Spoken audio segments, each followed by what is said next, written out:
Jadi hadisnya ialah la tuqbalu salatun bighairi tuhur wala sadaqatun min ghulul. Terjemahannya dapat kita semua lihat pada muka surat 9. Rasulullah sallallahu alaihi wasallam bersabda, tidak diterima sembahyang tanpa bersuci. Tidak diterima juga sedekah daripada harta yang haram. Kata Hannad di dalam hadis riwayatnya, melainkan dengan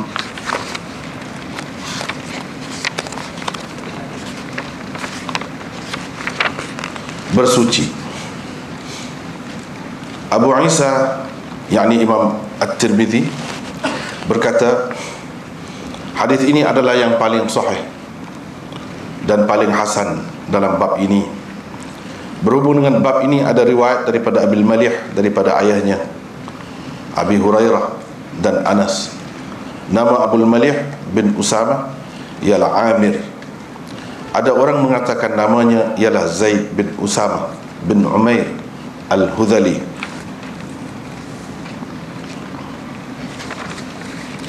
Kita kembali ke muka surat 9 sekali lagi.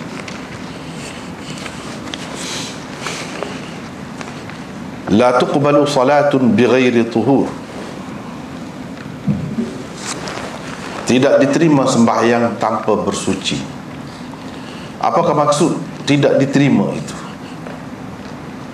Kalau kita perhatikan hadis-hadis yang ada, maka kita dapati ada dua makna diterima itu. Kalau kita berjumpa dalam hadis, dia ada dua makna.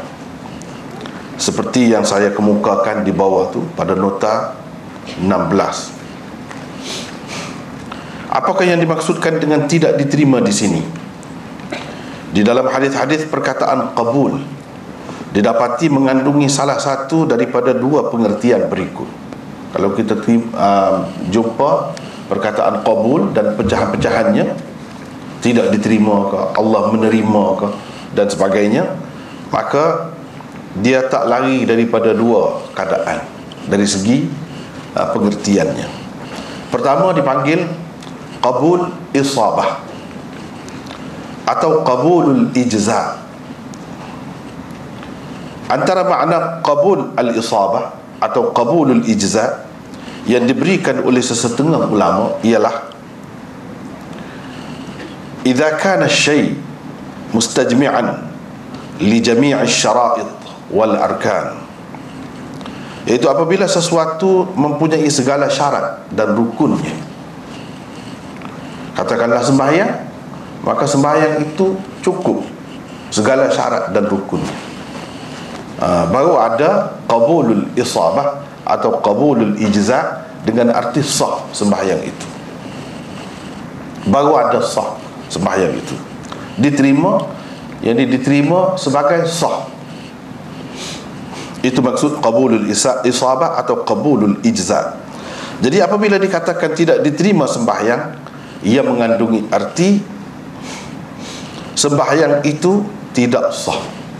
Bila kata tidak diterima, maksudnya tidak sah. Sebab apa? Sebab tidak cukup segala syarat dan rukunnya, mengikut tafsiran setengah ulama tadi. Sebab tidak ada qabul ijza atau qabul isabah. Inilah makna hakiki bagi tidak diterima itu menurut jumhur ulama. Jadi inilah makna sebenarnya bagi tidak diterima. Bila kata tidak diterima, maksudnya tidak sah, tak jadi.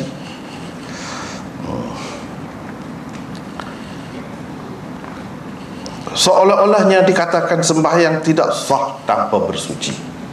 Jadi bila kata sembahyang tidak diterima tanpa bersuci, seolah-olahnya dikatakan sembahyang tidak sah tanpa bersuci. Mengambil kira terima itu maksudnya qabul isabah atau qabul ijza.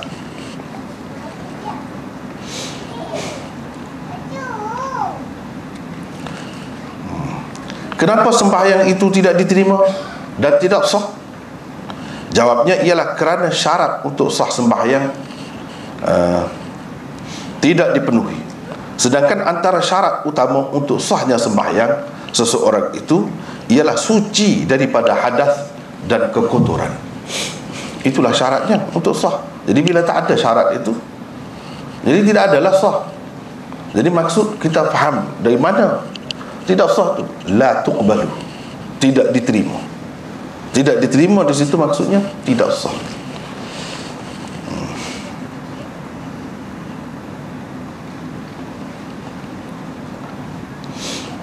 Hasil daripada adanya apa yang dikatakan qabulul isabah atau qabulul ijza itu, seseorang dikira telah menunaikan kewajipannya berupa sembahyang apabila ia mengerjakannya dengan menjaga segala syarat dan rukunnya.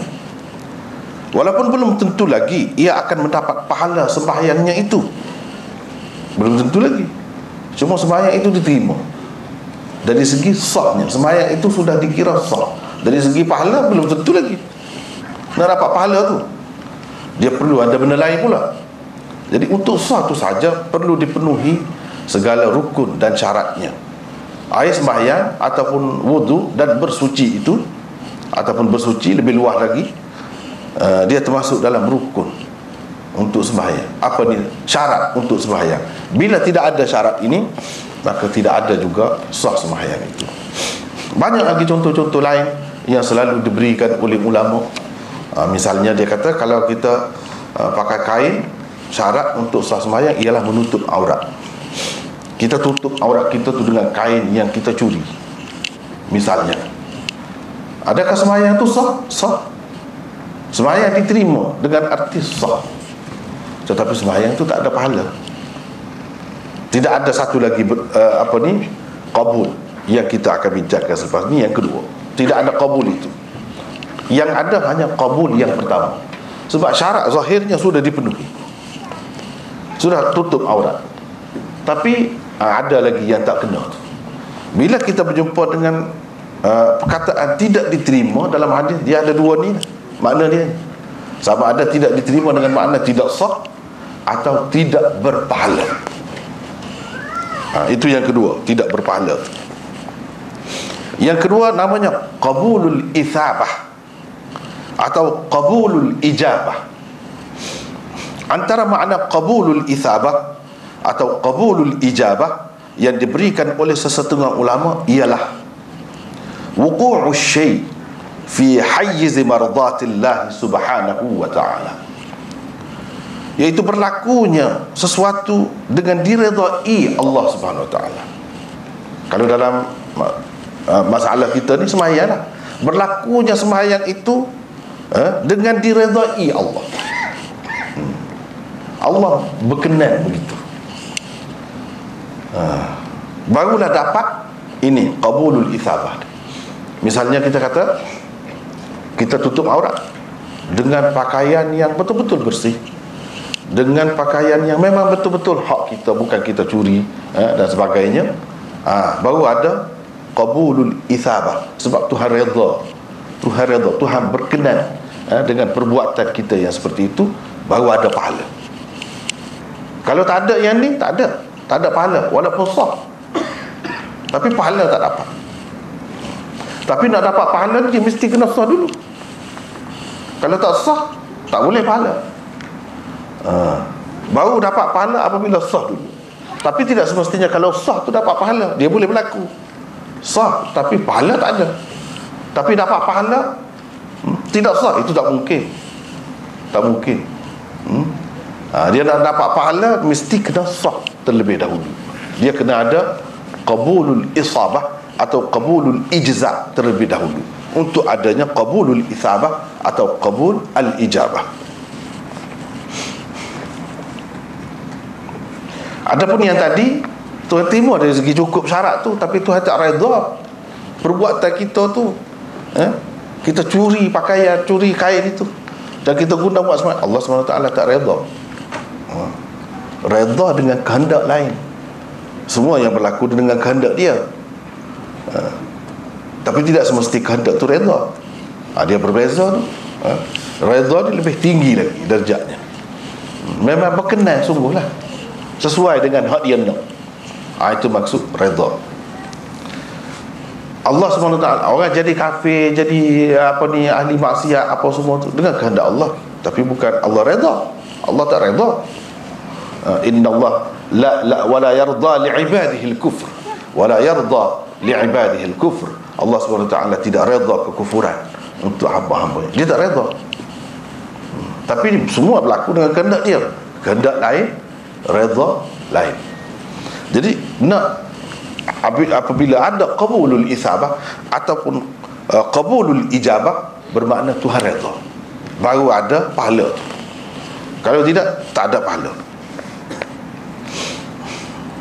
Jadi apabila dikatakan tidak diterima sembahyang, ia mengandungi arti sembahyang itu tidak berpahala, kerana ia tidak disertai keredaan Allah. Walaupun sembahyang itu dikira sah kerana mengandungi segala syarat dan rukunnya, seolah-olahnya dikatakan sembahyang tidak berpahala tanpa bersuci. Kalau kita pakai qabul itu dengan makna qabul ijabah atau qabul isabah, seolah-olahnya dikatakan sembahyang itu tidak berpahala tanpa bersuci. Tanpa bersuci. Jadi tidak berpahala kalau tidak bersuci, kalau tidak bersuci.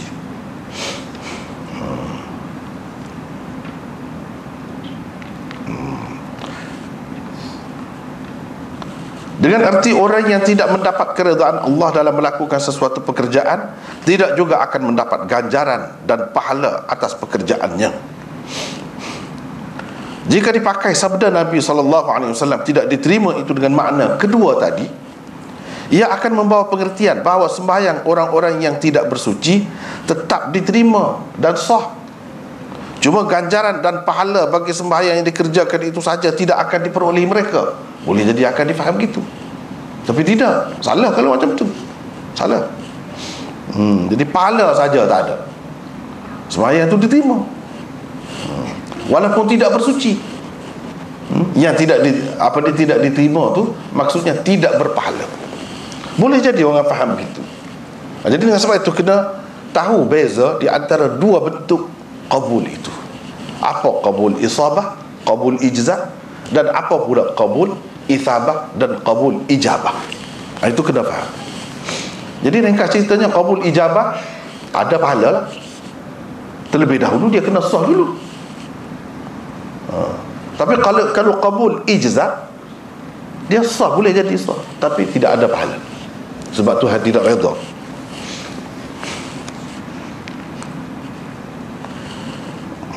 Tetapi dalam menghuraikan maksud hadis di atas, tiada seorang pun ulama memakai qabul dengan makna kedua tadi. Kerana ada dua makna qabul itu. Tak ada seorang pun ulama yang pakai qabul di sini, tidak diterima di sini dengan makna kedua.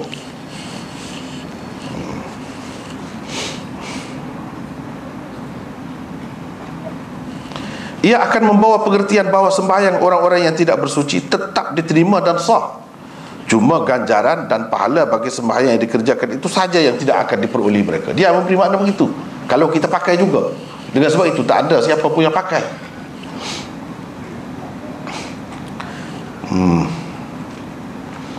Kesemua mereka mengatakan la tuqbalu, tidak diterima di sini, mestilah dipakai dengan arti tidak sah, bukan dengan arti tidak mendapat pahala sahaja.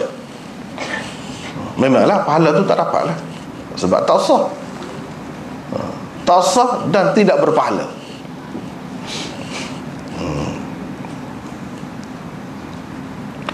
Ijma' para ulama umat telah berlaku tentang bersuci adalah salah satu syarat untuk sahnya sembahyang.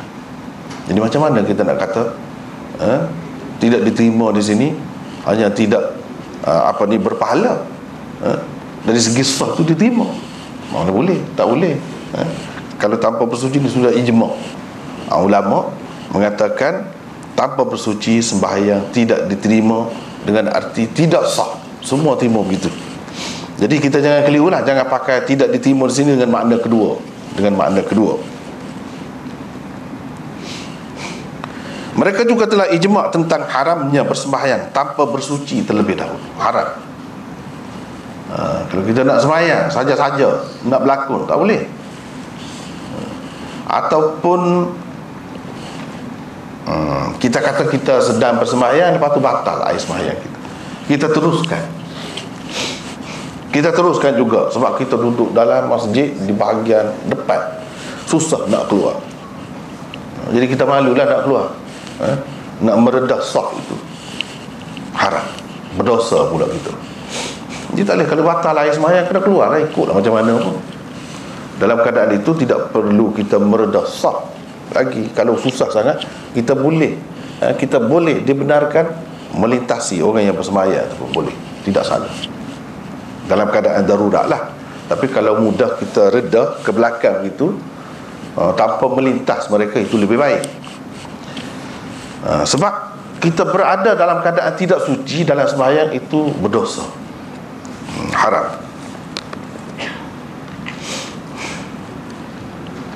Sama ada dengan menggunakan air atau dengan bertayamum, tak kira lah. Tapi kalau tanpa bersuci, haram bersembahyang. Kalau tak ada air, kita bertayamum. Tapi kena bersuci juga. Mengikut cara yang diajarkan oleh Nabi SAW. Menurut Hafiz Ibn Hajar, qabulul isabah atau qabulul ijabah adalah makna hakiki bagi perkataan qabul, dan qabul isabah atau qabul ijza adalah makna majazinya. Pendapat kebanyakan kata tidak, qabul ijza itulah makna sebenar bagi qabul. Qabul isabah ni makna majaz. Tapi Hafiz Ibn Hajar kita tidak, sebaliknya. Qabul isabah itulah makna sebenar bagi qabul, terima. Bila kata Allah terima, makna sebenarnya apa?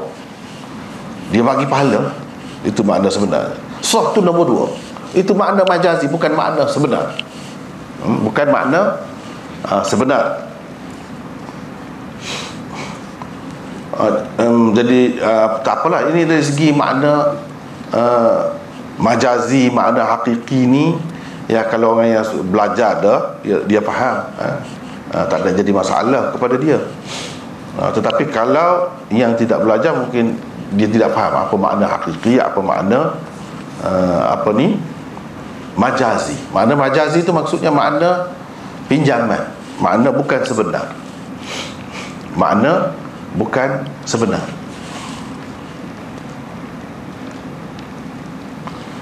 Jadi dia terbagi kepada dua tu. Macam kita kata,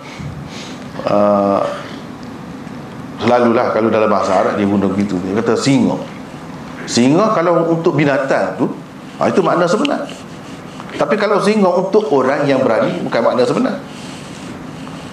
Dia guna perkataan singa juga, tapi untuk orang yang berani, itu bukan makna sebenar. Itulah yang dikatakan makna majazi. Makna sebenar binatang, itulah yang maklum tu. Itu bezanya. Kadang-kadang dalam bahasa-bahasa ni, bahasa kita pun begitu juga. Kita susah nak menentukan mana yang sebenar, makna yang sebenar. Misalnya kita kata dalam penggunaan kita, abang yang sama keturunan dengan kita, adik-beradik. Abang itukah makna sebenar bagi abang, atau abang dengan makna suami? Abang juga. Ada dua kan? Digunakan untuk adik-beradik, darah daging, dan abang dengan makna suami, bukan darah daging. Yang mana yang sebenar? Perkataan abang itu yang mana makna yang sebenar untuknya? Sama ada suami ke atau abang adik-beradik? Susah nak menentukan. Itu sebab dalam pengajian bahasa Arab dia bagi benda tu, yang mana yang sebenar, yang mana tidak sebenar. Kita terpulang kepada kita lah, kita nak kata yang mana kan. Tapi saya rasa lah makna adik-beradik itu yang sebenar. Suami itu bukan yang sebenar, makna majazi. Begitulah.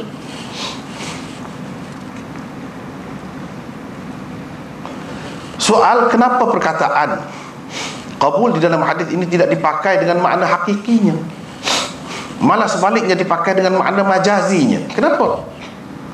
La tuqbalu, tidak diterima di sini dengan makna kedua. Makna kedua itu makna hakiki. tidak diterima dengan makna tidak sah itu makna majazi, kata Hafiz Ibn Hajar. Kenapa dia guna tidak guna perkataan yang sebenar, makna yang sebenar? Jadi dia jawab, kerana ada qarinah, yakni bukti dan petunjuk yang memalingkannya daripada makna hakikinya. Ada petunjuk yang memalingkannya daripada dipakai makna sebenarnya.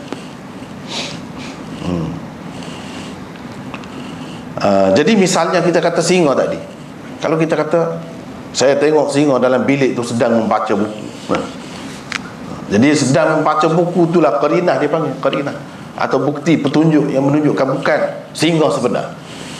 Kalau singa sebenar dia tak boleh baca macam tu. Itu ada dalil, ada bukti yang menunjukkan ini bukan dipakai dengan makna sebenar.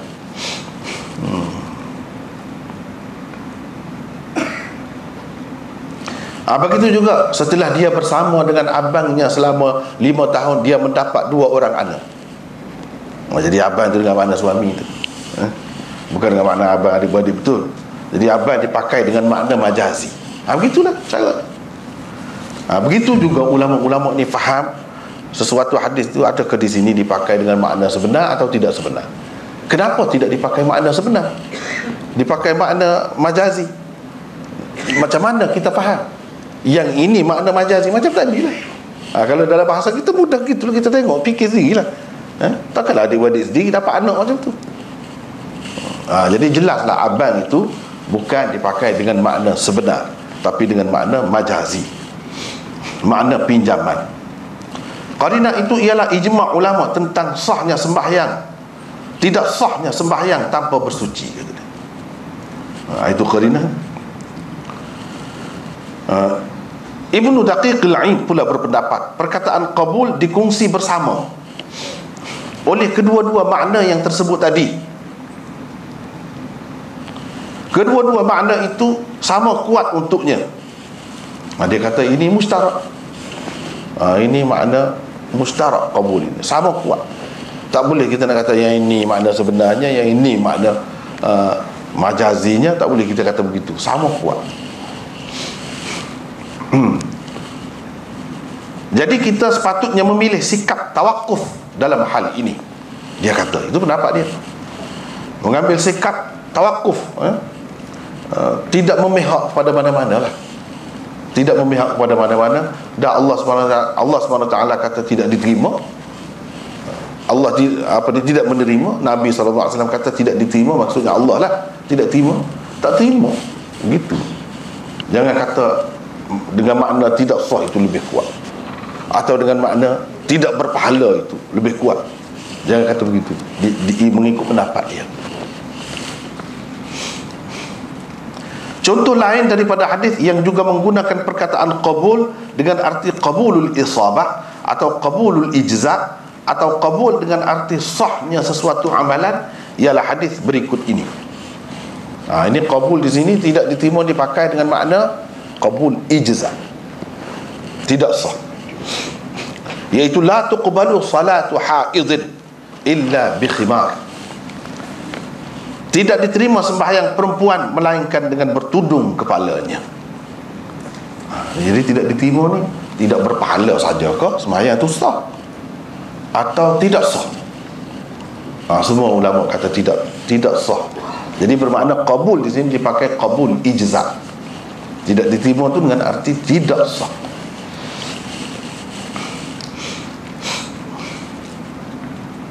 Jadi kalau perempuan kena pakai tudung lah, kena pakai tudung. Sebab itulah kita tengok dalam kebanyakan mazhab kan ketat, sehingga kalau setengah-setengah tu kalau nampak sikit rambut pun tak boleh dah. Sebab dia inilah tidak diterima dengan makna tidak sah.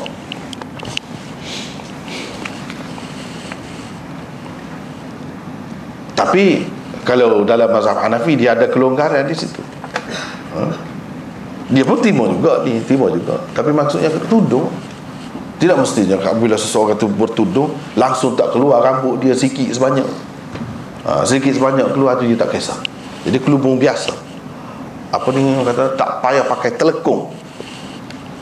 Telekung, tudung biasa. sudah memadai. Sebab itu kalau kita tengok orang-orang perempuan dalam mazhab Hanafi, dia bersembahyang gitu, tak usah pelik lah. Tapi dia bertudung juga, dia pakai juga ni. Tudung tu sampai tak nampak langsung ini apa ni, rambut itu, tak ada dalil kata dia, bertudung saja dia suruh. Itulah perbahasannya.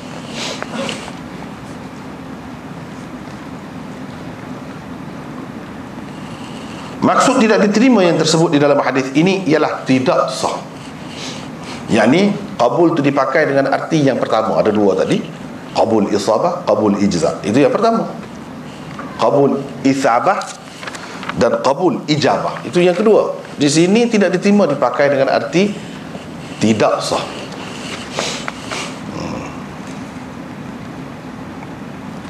Kalau sembahyangnya sudah tidak sah, tentulah dia juga tidak akan mendapat pahala sembahyangnya itu. Mana untuk dapat pahala mesti kena sah dahulu. Tapi untuk sah tidak semesti dia dapat pahala. Tak mesti tak dapat pahala pun boleh sah.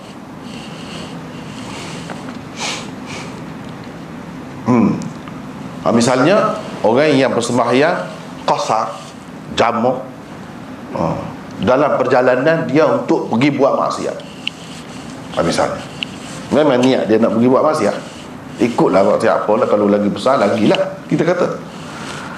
Jadi sembahyang dia sah ke tidak? Sah. Dia tetap kena sembahyang. Kewajipan sembahyang itu tidak terlepas daripada dia.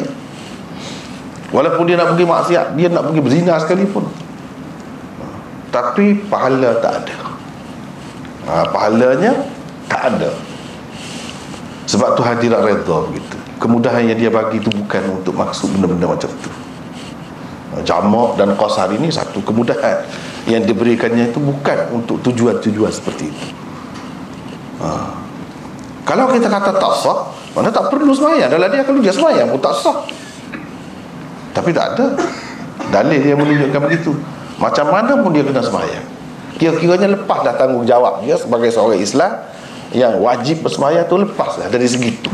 Allah tidak menyeksa dia, menghukum dia kerana dia tidak sembahyang. Dia sudah sembahyang dah, cuma dia tak dapat pahala. Sembahyang sudah tertunai, dia sudah menunaikan tanggungjawab dia.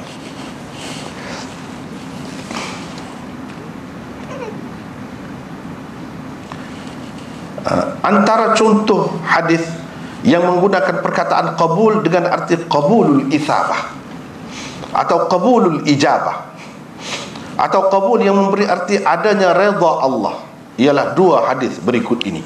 Ini contoh saja, banyak lagi yang lain, contoh saja. Ini qabul dengan arti yang kedua tadi. Yang pertamanya, man syaribal khamra lam tuqbal lahu salatun arba'ina sabahan. Sesiapa bermaksud sembahyang orang yang minum arak tidak diterima selama 40 pagi, maksudnya 40 hari tak diterima. Jadi tak diterima, jadi dia tak boleh sembahyang lah. Kalau sembahyang pun tak sah juga. Bukan tak sah. Sembahyang tu sah, tapi pahala tidak diterima dengan arti diberi pahala kepadanya, itu tidak ada. Di sini la tuqbalu juga.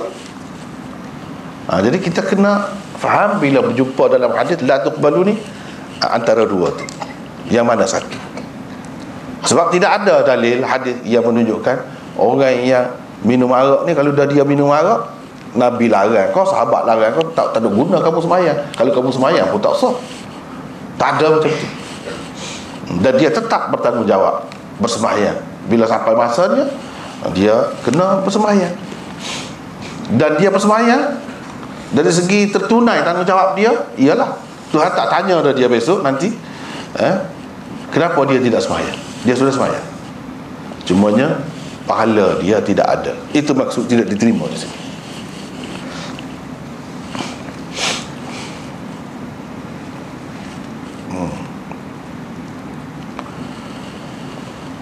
Yang kedua, man ata 'arrafan fasa'alahu 'an syai'in lam tuqbal lahu salatun 40 lailatan. Sesiapa pergi kepada tukang tenung, lalu dia bertanya tukang tenung itu tentang sesuatu, tidak diterima sembahyangnya selama 40 malam. Maksudnya 40 hari lah. Maksud tidak diterima yang tersebut di dalam dua hadis ini ialah tidak berpahala. Kalau orang pergi dekat Tok Nujum, tukang tenung, setengah-setengah tu bomo, termasuk dalam bahagian ni, termasuk dalam bahagian ni juga. Bukan semua, setengah-setengah tu dia mengamalkan ilmu-ilmu tertentu, dia termasuk dalam bahagian ini. Kalau begitu, tak diterima sembahyangnya selama 40 hari. Tak diterima macam mana? Jadi kalau gitu tak perlu sembahyang lah. Sembahyang pun tak terima. Tidak. Sembahyang itu diterima dari segi qabulul ijza' itu ada, tetapi yang tidak ada ialah qabul ithabah. Pahalanya tak ada. Bila Allah SWT terima, dengan arti dia tidak saja terima, dia tidak saja, mesti dia bagi ganjaran. Ini Allah SWT tak terima dengan arti yang kedua tadi. Dengan arti yang pertama, tetap ada. Sebab itu dia tidak terkecuali daripada bersembahyang. Seperti misalnya kalau orang yang perempuan yang kotor datang bulan, itu tidak diterima dengan arti tidak sah. Bukan tidak berpahala. Kalau dia bersembahyang, salah, memang tidak sah. Macam ni orang yang minum arak ataupun orang yang pergi kepada tukang tenung tu, kita tak boleh larang dia bersembahyang, sebab dia kena bersembahyang. Macam perempuan yang bagi kotor tu, dia memang tak boleh bersembahyang. Macam mana kita nak suruh dia? Tak boleh suruh.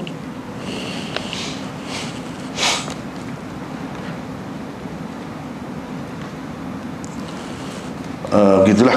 Dan banyak lagi yang lain-lain, yang lain-lain. Antaranya Allah SWT tidak menerima sembahyang abiqin, hamba yang lari dari tuannya. Ini cerita zaman dahulu, ketika ada sistem hamba dahulu. Kadang-kadang hamba ni dia lari. Macam sekarang ni tidak hamba lah, tapi pembantu rumah pun lari juga kan. Itu lain cerita lain. Ini hamba maksudnya. Jadi kalau yang lari daripada tuannya, Tuhan tak terima juga sembahyangnya. Tapi dia tetap wajib bersembahyang. Dia tetap wajib bersembahyang. Tidak diterima di situ maksudnya tidak berpahala. Samalah juga kalau berdasarkan qiyas. Berdasarkan qiyas, anak yang lari daripada ibu bapanya, boleh termasuk. Boleh termasuk. Orang yang bersembahyang dalam rumah daripada hasil harta yang haram, siapa? Sembahyang diterima, tetapi pahala tak ada. Pahala tak ada. Rugi besar. Rugi besar. Dan dengan sebab itulah Islam ni bila dia ajar agama, dia berkait di antara satu dengan yang lain. Bukan kata sembahyang saja, lepas tu ikutlah tempat macam mana. Tidak gitu. Dia kena mengambil kira semua sekali, semua keadaan. Dengan sendirinya membentuk peribadi Muslim itu, mengikat dia daripada melakukan sesuatu perkara yang tidak diredai Allah. Dengan sebab ada peraturan-peraturan ini.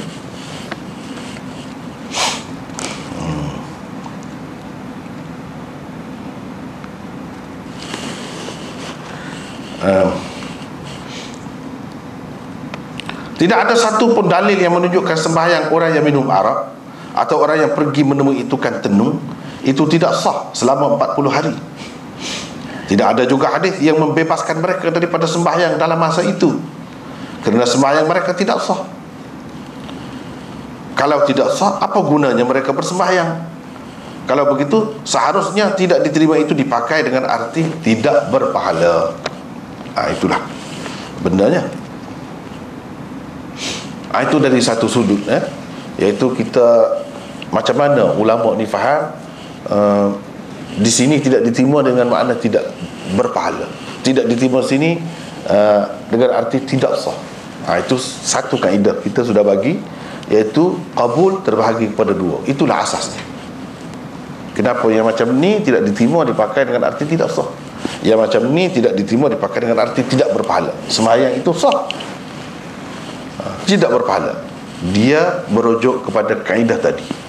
Kita kena tahu lah, kaedah tu penting, luas, bukan terikat dengan benda dua ni saja. Keadaan ni saja, banyak lagi yang lain-lain.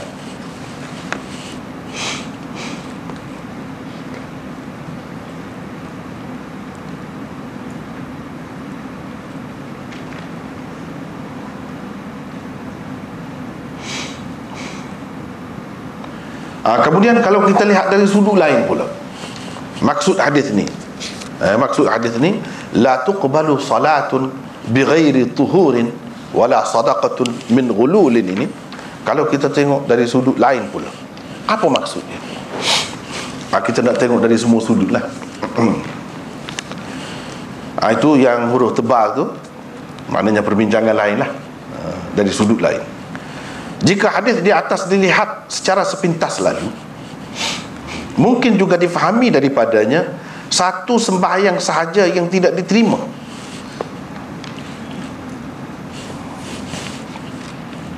Ini kerana perkataan salatun di dalamnya adalah isim mufrad yang memberi arti satu sembahyang. Ini kalau kita tengok dari sudut ilmu nahu bahasa Arab. Mana la tuqbalu salatun, tidak diterima satu sembahyang melainkan dengan bersuci. Kalau tidak satu, dua, tiga atau 10 sembahyang diterima walaupun tidak bersuci. Boleh jadi dipahami gitu kan? Betul kau begitu? Kalau mengikut kaedah tu gitulah. Sekali sepintas lalu. Bagaimana kalau seseorang itu mengerjakan beberapa sembahyang? Adakah beberapa sembahyang yang dikerjakannya itu tanpa bersuci itu diterima pula? Kemusykilan yang timbul ini akan terjawab sekiranya anda menguasai ilmu nahwu bahasa Arab. Dari sudut tu, untuk memahaminya, anda terlebih dahulu perlu mengetahui ibarat la tuqbalu salatun. Itu lebih hampir kepada tarkib. Ini perbahasan nahwu lah. Lebih hampir kepada tarkib, yakni susunan ayat yang mana satu daripada tarkib tarkib berikut ini. Jadi la tuqbalu salatun lebih sesuai dengan tarkib mana daripada tarkib berikut ini. Kita tengok situ. Adakah ia lebih hampir kepada ibarat la rajulun fid dari, atau la rajula fid dari, ataupun ia menyamai makna ibarat ma min rajulin fid dari? Yang mana lebih sesuai? Ibarat la tuqbalu salatun bighairi tuhurin ini lebih sesuai dengan la rajulun fid dari ke, atau la rajula fid dari, atau ma min rajulin fid dari? Mana lebih sesuai? Dia kena situ dulu, pergi situ dulu. Kalau la rajulun fid dari, maksudnya tiada seorang lelaki di dalam rumah itu. Tapi boleh jadi dua. Yang dinafikan satu, saya menafikan satu. Yang ada dalam rumah tu ada dua orang. Kita kata cakap belit, cakap berbelit. Tak, mesti kena guna ini kaedah. Yang dinafikan satu, dua tidak, tiga tidak, perempuan tidak nafi. Jadi tidak ada seorang lelaki di dalam rumah itu. Seorang perempuan boleh jadi ada, atau dua orang lelaki boleh jadi ada. Saya tidak nafikan yang itu. Bila saya kata begini, sebab la rajulun, kalau kita bubuh baris dia tu, dari segi bahasa Arab tu, dia semua ada makna dia. Atau la rajula fid dari, tiada lelaki di dalam rumah itu. Perempuan ada, lelaki seorang ke, dua orang ke, tiga orang tak ada. Sebab la nafi jenis. La di sini menafikan jenis lelaki. Jadi jenis itu 1, 2, 3 pun masuk semua.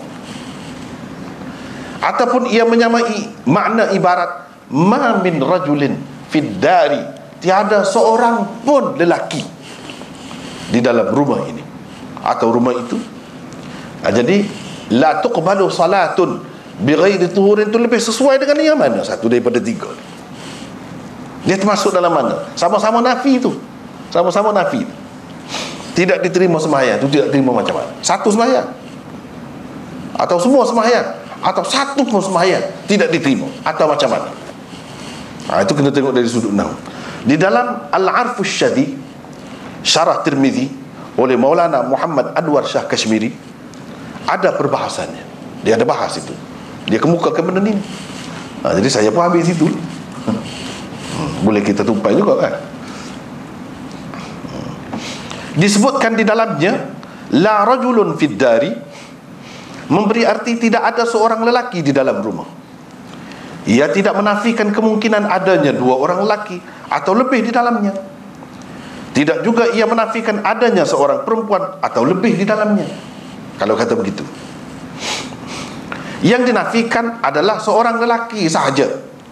Oleh itu, jika makna la tuqbalu salatun menyerupai ibarat ini, ia boleh membawa kefahaman hanya satu sembahyang sahaja yang tidak diterima tanpa bersuci itu. Kalau dua, kalau tiga, mungkin diterima. Dia jadi gitu. Jika seseorang melakukan dua atau tiga sembahyang, maka ia akan diterima. Itu satu. Mana tak betul lah, itu tidak gitu, tidak gitu. Jika dikatakan la rajula fid dari, ia membawa maksud tiada lelaki, yakni jenis lelaki di dalam rumah. Yang dinafikan ada di dalam rumah ialah jenis lelaki. Perempuan langsung tidak terlibat dalam penafian itu. Sebabnya ialah kerana la yang dipakai di dalam terkib ini adalah la allati linafyil jins, iaitu la yang menafikan jenis lelaki. Itu yang dinafikan. Manakala terkib di dalam ibarat ma min rajulin fid dari pula membawa pengertian tidak ada seorang pun lelaki di dalam rumah. Kerana perkataan rajulin adalah nakirah fi siyaqin nafi, nama umum yang terletak selepas perkataan nafi. Bermakna dia menafikan semua sekali. Menafikan semua sekali. Yang menafikan secara total adanya jantina lelaki di dalam rumah itu. Tak ada langsung. Jadi yang mana sesuai? Perkataan min yang terletak sebelumnya pula menguatkan lagi makna nafi di dalam terkib itu. Tidak ada seorang pun. Jadi pun tu. Kalau anda mengatakan sabda Nabi SAW, la tuqbalu salatun, itu menyerupai terkib ma min rajulin fid dari, maka ia membawa pengertian tidak diterima satu pun atau mana-mana sembahyang pun tanpa bersuci. Itu maksudnya. Jadi satu pun dinafikan, apatah lagi banyak. Jadi tidak tinggal satu pun. Sebab itu dinafikan tidak ada, tidak diterima satu sembahyang, satu pun tidak ada. Maknanya semualah. Usahakan yang banyak-banyak lagi, satu pun tak ada, semua tak diterima. Itu maksudnya. Jadi lebih dekat dengan terkib itu. Lebih dekat dengan terkib itu.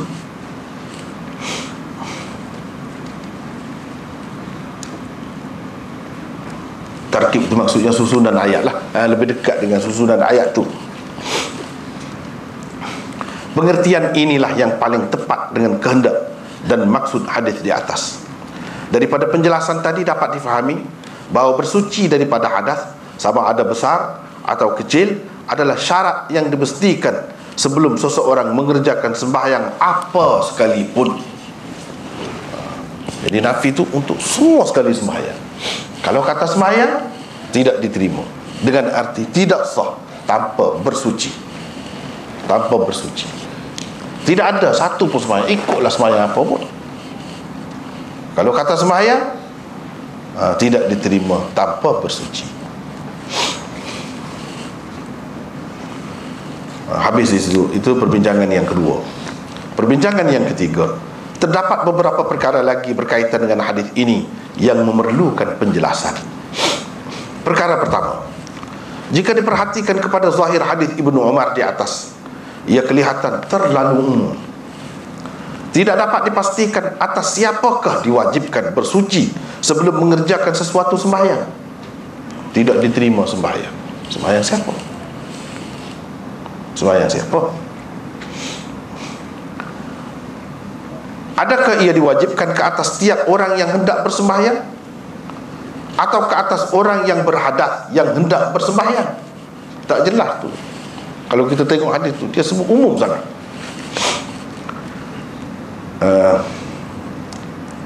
Kalau dilihat kepada firman Allah di bawah ini juga, yang diwajibkan seolah-olahnya ke atas sesiapa sahaja yang hendak bersembahyang. Firman Allah itu juga kelihatan umum seperti hadis Ibnu Umar di atas. Lihatlah terlebih dahulu firman Allah yang dimaksudkan itu. Ya ayyuhalladzina amanu idza qumtum ila shalah faghsilu wujuhakum wa aydiyakum ila al-marafiq wamsahu bi ru'usikum wa arjulakum ila al-ka'bayn. Bermaksud, wahai orang-orang yang beriman, apabila kamu hendak mengerjakan sembahyang, maka basuhlah mukamu dan kedua belah tanganmu sampai ke siku, dan sapulah kepalamu, dan basuhlah kedua belah kakimu hingga ke buku lali, dan seterusnya. Ayat itu ada lagi selepas itu. Ayat ini seolah-olahnya mewajibkan bersuci setiap kali seseorang hendak bersembahyang. Bila hendak sembahyang, ada suruh. Walaupun kita sudah ada air sembahyang dah, kita sudah berwudu dah. Jadi umum dia tu macam merangkumi juga orang yang sudah berwudu. Sama juga dengan hadis Ibnu Umar tu, tidak diterima sembahyang melainkan dengan bersuci. Sembahyang siapa? Seolah-olahnya sesiapa saja yang hendak bersembahyang walaupun dia telah berwudu, dia kena berwudu pula, dia kena bersuci pula. Seolah-olahnya begitu.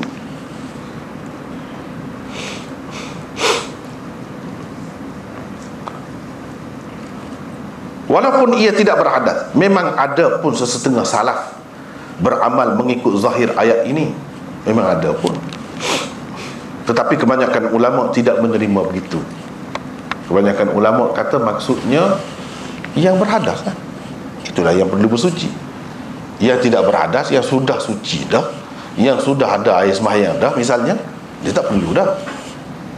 Tetapi zahir hadis itu dan zahir ayat Al-Quran itu tak jelas, tak nampak bahawa yang dikenakan bersuci itu ialah orang yang berhadas. Tak ada sebut.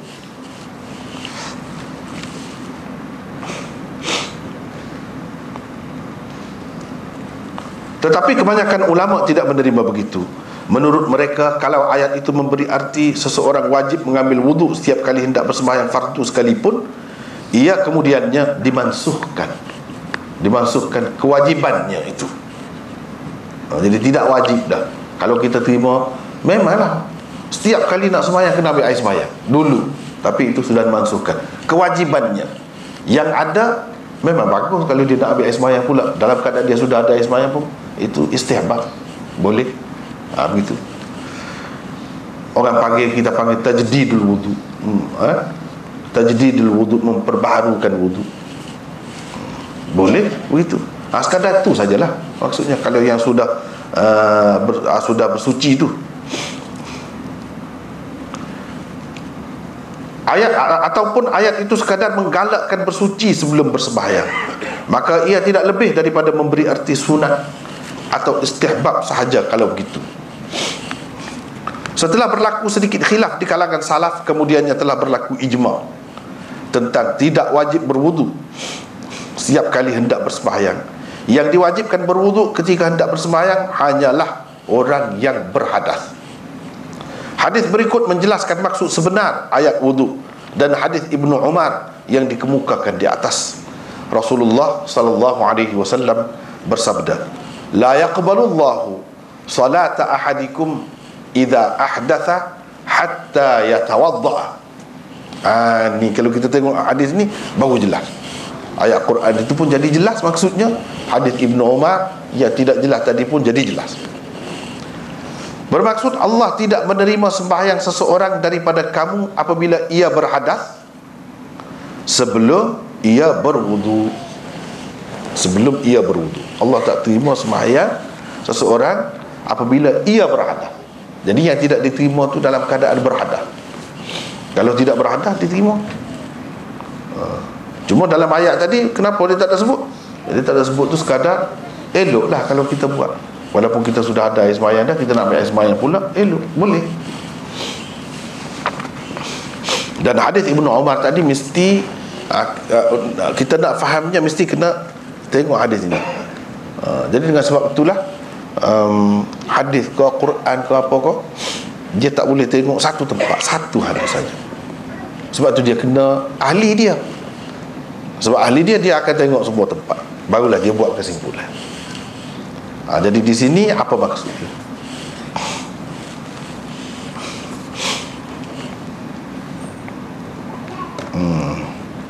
Allah tidak menerima sembahyang seseorang daripada kamu apabila ia berhadas sebelum ia berwuduk. Jadi di sini perlu penjelasan lagi. Kita terjemah tu dari segi apa yang kita faham lah, apa yang kita faham, umum faham, begitulah. Jadi yang berhadas ni yang perlu berwuduk hadas kecil. Kalau hadas besar macam mana? Berwuduk juga kan boleh selesai? Tidak kan, kita kena mandi junub dulu kan, kena mandi wajib. Jadi kenapa hadis ni tidak jelas? Hadas tu hadas apa? Kalau berwuduk tu hadas kecil, sedangkan hadas ni ada satu lagi kan, hadas besar. Jadi hadas besar tu boleh selesai dengan berwuduk ke? Jadi jawapan, sebab Nabi SAW ni dia cakap ringkas pendek, tapi boleh masuk banyak dalam tu, kita tak sedar. Jadi dia kata idza ahdatha, bila berhadas, tak kira kalau hadas besar dia kena apa ni, mandi wajib. Mandi wajib itu ya tawaddu'a juga, dalam artinya yang lebih luas. Ya tawaddu'a dengan arti bersuci, dalam arti yang lebih luas. Dalam arti yang sempit ya tawaddu'a itu mana berwuduk. Wuduk ni ambil air sembahyang. Itu kalau hadas kecil. Kalau hadas besar boleh masuk juga di sini.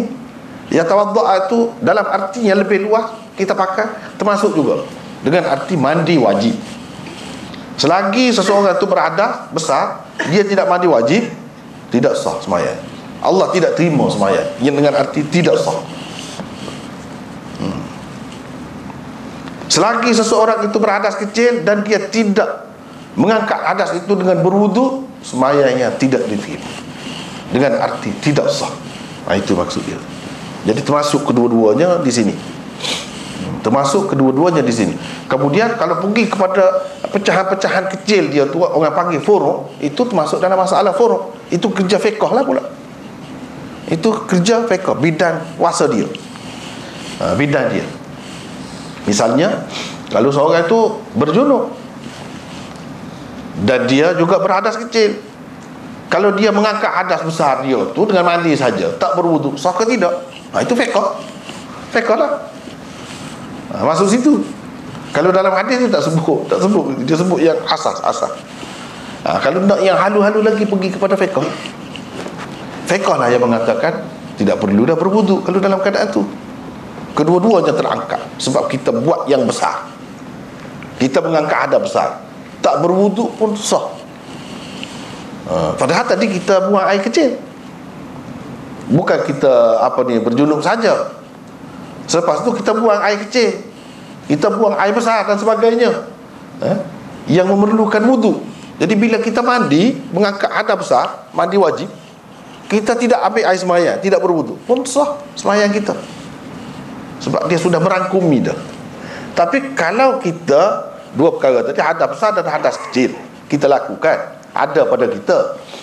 Kalau kita berwuduk saja, ambil air sembahyang saja, tak boleh. Tak boleh kita nak sembahyang. Tidak terangkat hadas kecil tu, tak terangkat begitu. Dia kena mandi junub baru boleh. Sebab hadas kecil ni dia kecil, dia tidak boleh merangkumi yang besar. Tapi kalau kita buat yang besar, mengangkat hadas besar, kita mandi seluruh tubuh kita kan. Kalau kita mengangkat hadas kecil, kita berwuduk, kita basuh anggota-anggota tertentu saja, bukan semua. Jadi dia tidak dapat menampung yang keseluruhan tu. Itu fiqh. Itu fiqh. Sebab itu kalau seseorang tu dia ahli hadis dan dia ahli fiqh pula, memang seronok. Banyak perkara yang dia boleh kaitkan dengan hadis tu. Nampak keluasan hadis tu. Tapi kalau semata-mata ahli fiqh saja pun dia tak boleh kaitkan, dia kira masalah furu' dia. Ini tidak cuba kaitkan dengan hadis. Itu jadi masalah. Kalau ahli hadis saja, dia kira hadis dia tetap itu, bukan kerja dia dah. Bukan kerja dia. Jadi kita kena masuk ke dulu, baru kita nampak. Dan ini hukum ni luas kaedah tu. Misalnya kita puasa bulan Ramadan, orang perempuan umumnya biasanya dia adalah hari-hari tertentu dia tak boleh berpuasa. Jadi pada bulan Syawal itu dia nak puasa 6 dan nak qada. Boleh ke tidak? Ini fiqh. Ini fiqh. Sama dengan kaedah tadi juga. Dia boleh niat qada. Dengan sendirinya puasa 6 tu dia niat masuk, boleh masuk. Sebab qada tu lebih besar. Puasa 6, puasa bulan Syawal 6 hari itu sunat, bukan fardu. Bila dia buat yang fardu, yang sunat ni masuk dalam tu, boleh masuk. Tapi kalau dia niat puasa 6 saja, yang puasa qada dia tak boleh masuk. Tak boleh masuk. Itu fiqh lah. Dengan sebab itu kita kena tahu mana yang lebih besar, mana yang kecil, mana yang dapat menampung, mana yang tidak dapat menampung. Seolah-olahnya kalau kita kalau orang perempuan lah, orang lelaki pun boleh juga kan, gelas kan banyak saiz dia tu. Yang kecil dia boleh masuk dalam yang lebih besar. Begitulah kita susun sampai ke atas. Tapi yang lebih besar kita nak masuk ke dalam yang kecil, mana boleh tak boleh. Periuk, kalau kita beli periuk tu banyak saiznya, boleh. Yang lebih kecil masuk di atas, yang lebih kecil lagi masuk, boleh masuk, yang lebih kecil lagi masuk, boleh masuk.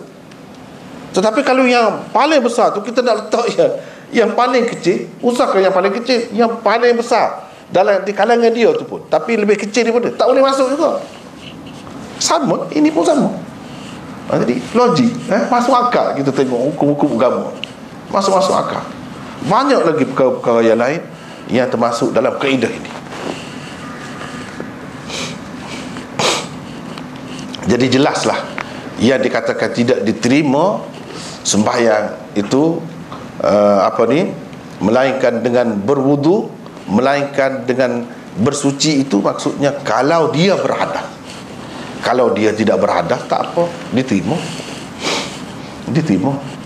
berdasarkan hadis yang satu lagi. Yang satu lagi yang kita kemukakan itu. Maka kita dapat tahulah bahawa untuk memahami sesuatu hadis ni bukan senang juga. Dia kena tengok banyak tempat, jangan tengok satu. Kalau tidak, tak boleh selesai. Tak boleh selesai. Boleh jadi kita buat kesimpulan tu salah. Supaya tidak berlaku kesilapan dan kesalahan, kita kena tengok semua. Jadi itu kerja susah lah. Sebab itulah bukan orang-orang biasa yang buat kerja benda macam ni. Nak pergi kepada dalil lah, asal tu, tempat rujukan tu, dia kena orang yang ahli, orang yang belajar. Itu perkara yang pertama berkait dengan hadis ni. Perkara kedua, bukankah hadis ini telah menegaskan bahawa tiada sembahyang diterima tanpa bersuci? Kalau begitu, kenapa pula terdapat khilaf di kalangan ulama berhubung dengan sembahyang jenazah? Bukankah ia juga dikategorikan sebagai sembahyang? Imam Sya'bi, Ibrahim bin Ulayyah dan Ibnu Jarir At-Tabari misalnya berpendapat seseorang tidak perlu berwudu untuk bersembahyang jenazah.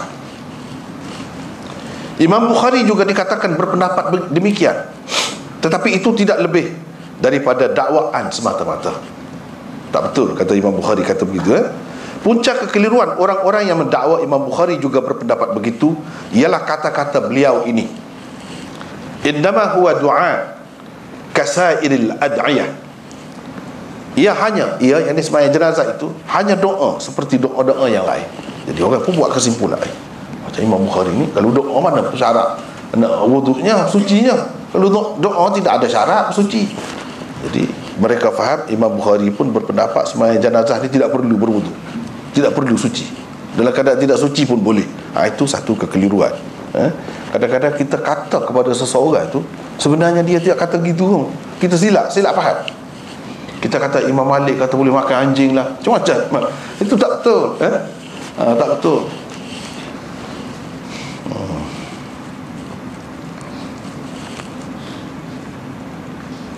Mana tadi?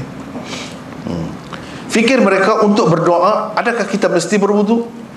Dalam bab ini Imam Bukhari sebetulnya sependapat dengan jumhur ulama.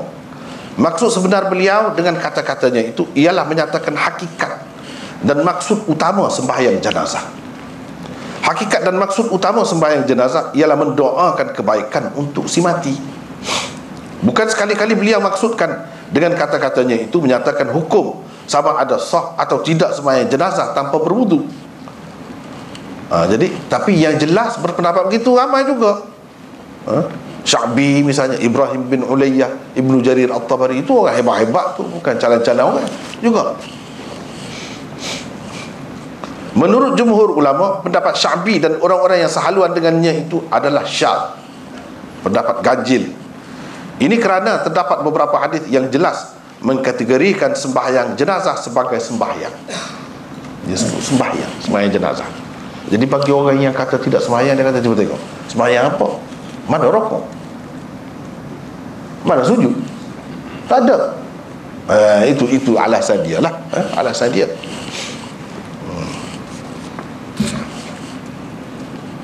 Uruf juga menyokongnya. Kerana itulah di dalam bahasa Arab dan bahasa Melayu digunakan istilah sembahyang untuk sembahyang jenazah, bukan doa jenazah. Sembahyang jenazah dalam bahasa Arab pun salatul jenazah, bukan doaul jenazah. Tak. Dari segi uruf penggunaan bahasa pun begitu. Dalam hadis-hadis pun disebut sembahyang. Jadi sembahyang lah, walaupun tak ada rokok. Tak ada rokok tu sebab lain, sebab lain. Tak ada sujud tu sebab lain, nak mengelakkan orang Islam daripada kelihatan seperti orang-orang musyrikin. Nampak duduk sembah manusia tu. Rokok ni mana macam kita memuliakan dia. Sujud macam Tuhan pula. Sedangkan tidak ada yang layak kita buat begitu bagi kita orang Islam ni kecuali Allah. Dengan sebab tu jadi tak adalah rokok dan sujud tu. Tapi dari segi sembahyang tetap sembahyang. Ini mengikut pendapat jumhur ulama. Antara dalil daripada hadis-hadis Nabi SAW yang menunjukkan sembahyang jenazah itu adalah sembahyang ialah sabda-sabda berikut. Rasulullah SAW bersabda, "Man shalla ala janazatin falahu qirat, fa in syahida dafnaha falahu qiratan. Al-qirat mithlu Uhud." Bermaksud sesiapa menyembahyangkan satu jenazah, dia mendapat satu qirat, yakni pahala. Jika dia ikut serta dalam pengebumiannya, dia mendapat 2 qirat, yakni pahala. Satu qirat besarnya seperti bukit Uhud. Jadi pahala yang dikatakan besar tu sebesar bukit Uhud. Sebesar bukit Uhud. Macam mana bukit Uhud batu gitu saja ke? Atau bukit Uhud emas ke, perak ke, besi ke, macam mana? Kita tengok hadis yang lain pula. Emas. Jadi kalau emas berapa harganya? Jadi Allah SWT bagi ganjaran pahala tu sebesar bukit Uhud emas. Jadi kalau emas tu seribu jari pun berapa dah, dia kata harganya kalau sebesar bukit Uhud. Itulah kelebihannya. Dia sebut sini sesiapa bersembahyang jenazah. Jadi Rasulullah sendiri kata sembahyang. Bila dia kata sembahyang, sembahyanglah. Bila sembahyang termasuk dalam kaedah tadilah, la tuqbalu salatun bighairi tuhurin, tidak diterima sembahyang tanpa bersuci. Jadi tidak bolehlah tidak ada air sembahyang, sebab tidak diterima, tidak sah. Sembahyang jenazah pun tidak sah lah juga, sebab dia sembahyang.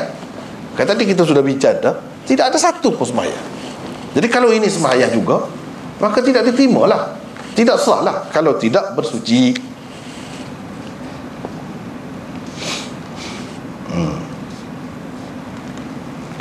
B.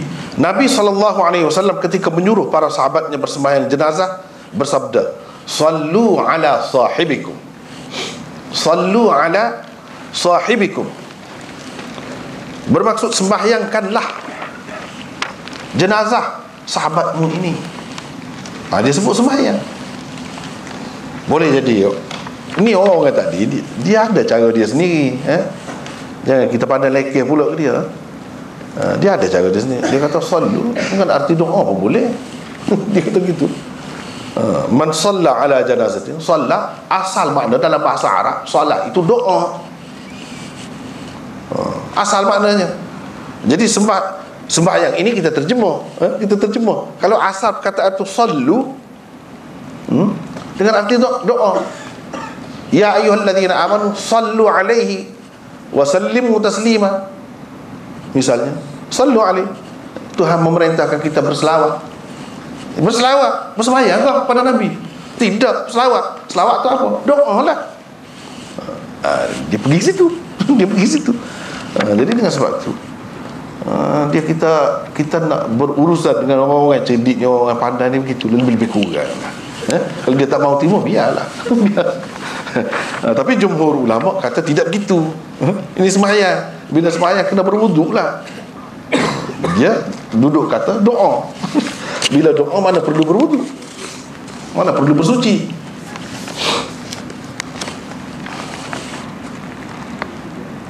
Kadang-kadang kalau kita rasa lemah, ini ada dalil tu dia boleh pusing lagi. Boleh 100 kali pusing lagi. Kalau kita tak boleh dah, lemah dah, kita terduduk dah. Dia orang macam ni dah. Dia nak bagi pendapat dia tu pun dia ada dah tu. Senjata-senjata dia tu, alat-alat dia di belakang dia ada. Cuma kita tak dengar lagi. Itulah, kita tak dengar lagi alasan dia tu.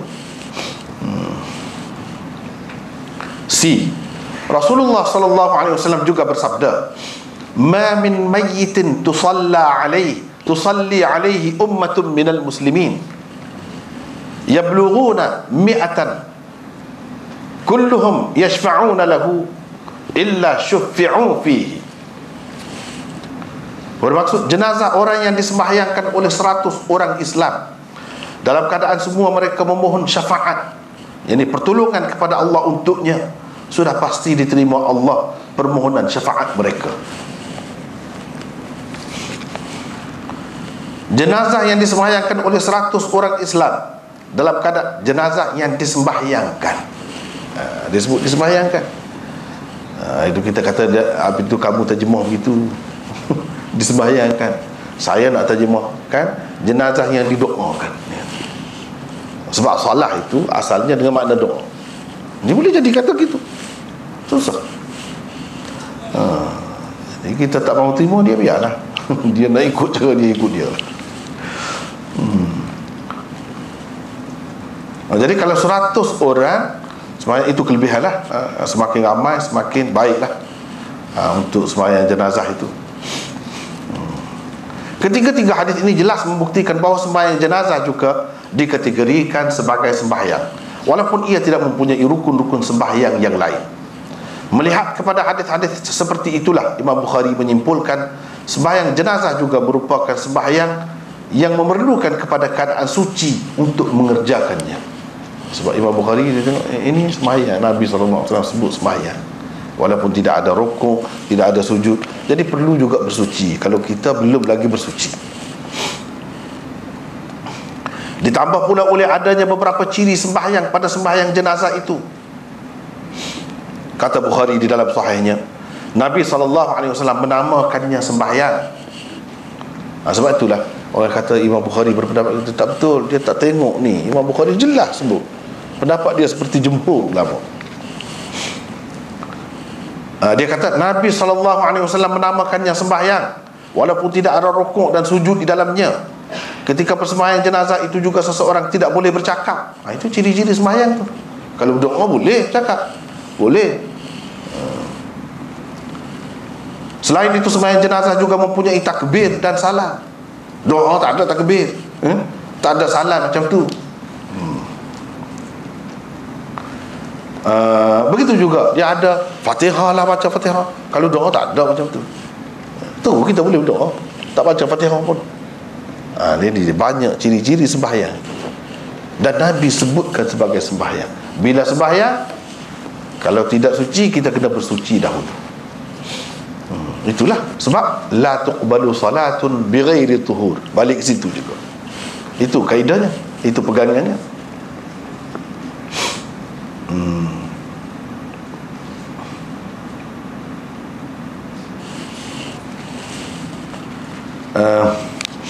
Ibnu Umar tidak bersembahyang jenazah melainkan dalam keadaan suci. Beliau tidak bersembahyang jenazah ketika matahari sedang naik dan terbenam. Beliau juga mengangkat tangan ketika bertakbir untuk sembahyang jenazah seperti sembahyang-sembahyang yang lain. Cuba tengok, Imam Bukhari sebut. Jadi maknanya dia sependapat dengan jumhur ulama. Tak benar kalau ada orang kata dia ni berpendapat tidak perlu berwudu, tidak perlu suci untuk bersembahyang jenazah. Itu tak benar. Itu kesilapan dalam nukilan. Banyaklah yang silap dalam nukilan ini. Banyak.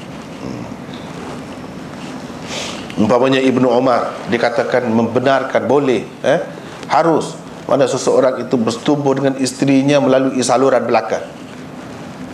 Boleh. Pada duburnya. Itu silap. Ibnu Umar tak kata begitu. Silap. Jadi sebab itulah nak tahqiq, nak pastikan benda ni betul ke tidak, itu pun satu kerja yang berat juga. Satu kerja yang berat juga. Mana kena teliti betul lah. Macam tadi Imam Bukhari kata, kalau kita baca selapis satu kitab yang kata begitu, kita pun kata Imam Bukhari pun berpendapat gitu juga. Padahal tidak. Dalam Bukhari sendiri tersebut benda ni.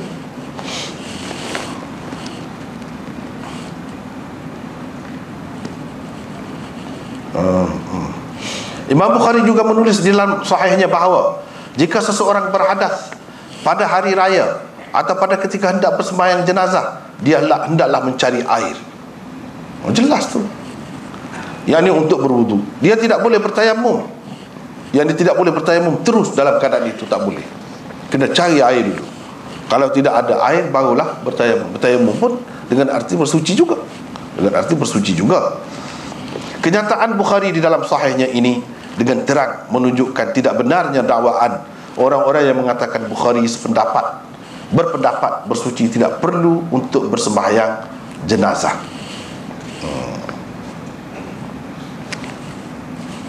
Sikit lagi ya. Baik. Berbeda dengan sujud tilawah. Sujud tilawah ni sembahyang ke tidak? Jadi perlu ada wudu ke tidak?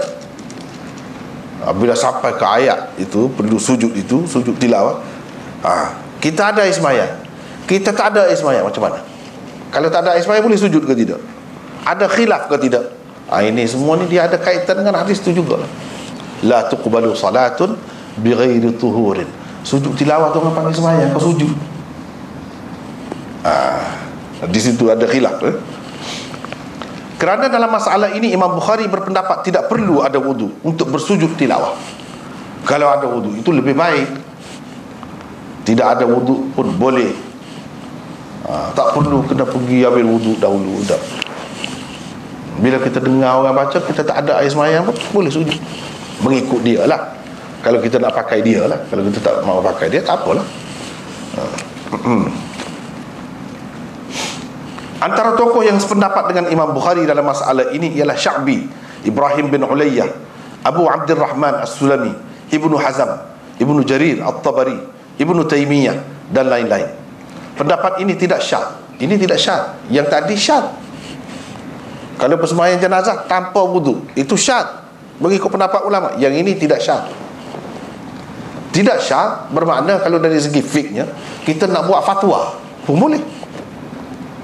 Nak jadikan fatwa boleh. Pendapat yang tidak syad. Kita nak amal sendiri lagi boleh. Nak bagi beritahu kepada orang dan orang nak amal pun boleh. Sebab tidak syad. Sebab kalau syad tak boleh, paling boleh pun kita sendiri. Orang lain kita nak ajar begitu tak boleh. Itu kaedahnya. Pendapat ini tidak syad. Antara hujah mereka ialah sujud tilawah tidak pernah disebut sebagai sembahyang atau salat tilawah. Ada sebut? Tak pernah jumpa. Kita baca, kita hadis tak pernah jumpa. Dalam mana-mana hadis pun tak pernah. Jadi salat tilawah, bukan sujud tilawah. Yang adanya sujud tilawah. Itu saja. Huruf juga tidak menggunakan perkataan sembahyang atau salat untuk sujud tilawah. Masyarakat ni, dalam masyarakat Arab, dalam bahasa Arab, kita bahasa Melayu pun tak ada kata sembahyang tilawah. Tak ada. Atau salat tilawah. Yang adanya sujud tilawah. Lain sujud ni. Yang tidak diterima menurut hadis di atas, jika tidak dalam keadaan suci, hanya sembahyang. Ini bukan sembahyang, sujud. Sebab itulah dia pergi situ juga. Hadis tu juga dia ada kaitan dengan hadis tu juga. Sujud cuma merupakan salah satu juzuk, yakni bahagian daripada sembahyang. Mereka juga menjadikan asar Ibnu Umar yang diriwayatkan oleh Bukhari secara ta'liq di dalam sahihnya sebagai pegangan. Begini adanya asar itu: wa kana Ibnu Umar radhiyallahu anhuma yasjudu ala ghairi wudu'in. Bermaksud Ibnu Umar selalu bersujud, yakni tilawah, dalam keadaan tidak berwudu. Itulah alasannya. Seorang sahabat nak buat ni, dia mesti tahu. Dia mesti tahu gitu, dia tak buat ikut suka hati dia.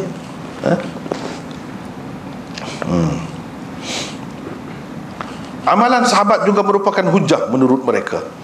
Namun jumhur ulama dan imam-imam 4 mazhab yang masyhur berpendapat seperti sembahyang jenazah, untuk bersujud tilawah juga seseorang mestilah dalam keadaan suci. Mestilah dalam keadaan suci. Antara alasan mereka ialah sujud merupakan salah satu rukun yang terpenting di dalam sembahyang. Bahkan kerap kali di dalam Al-Quran dan Al-Hadis, bila mana disebutkan sujud, ia membawa pengertian sembahyang secara keseluruhannya. Satu rukun yang besar ni. Sebagai contohnya, lihat saja firman Allah di bawah ini: wa minal laili fasjud lahu wasabbihhu lailan tawila.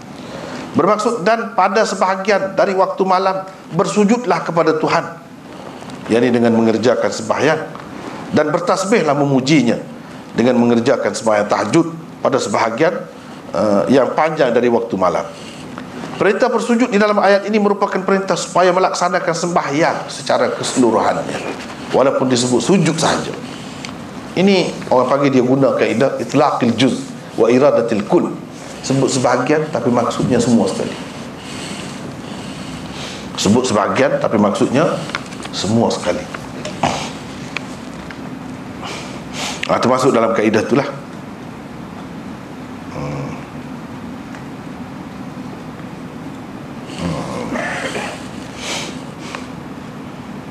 Ia tidak khusus dengan sujud sahaja. Lihat juga hadis berikut ini: idza dakhala ahadukum al-masjid fala yajlis hatta yasjuda sajdatain.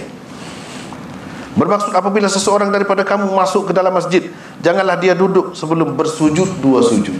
Jadi sujud saja maksudnya di sini sembahyang tahiyatul masjid, tapi dia sebut sujud. Jadi ini menunjukkan sujud itu lain. Mengikut jumhur ulama lah. Mengikut jumhur ulama.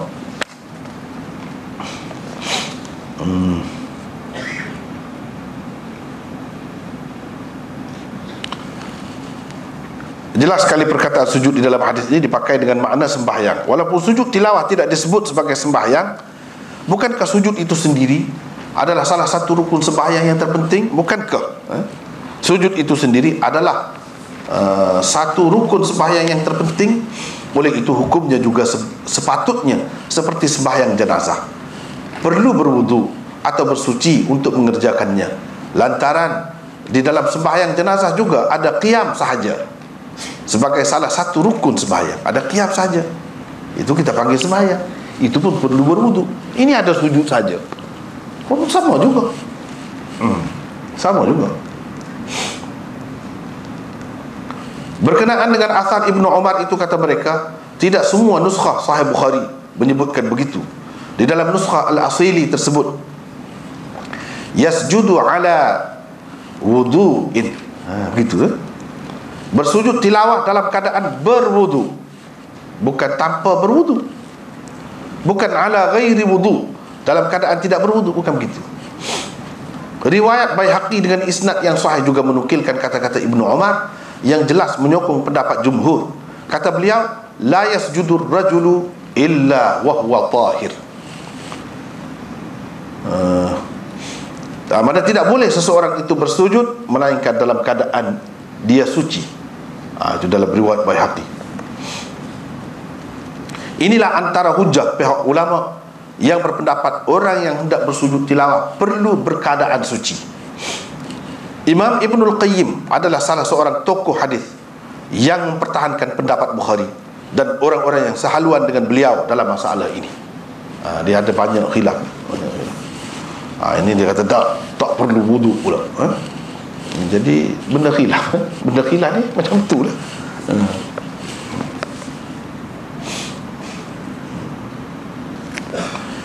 Kata Ibnul Qayyim di dalam Tahdzib Sunan Abi Dawud, riwayat yang menyebutkan wa kana Ibnu Umar yasjudu ala wudu, itu salah, kata dia.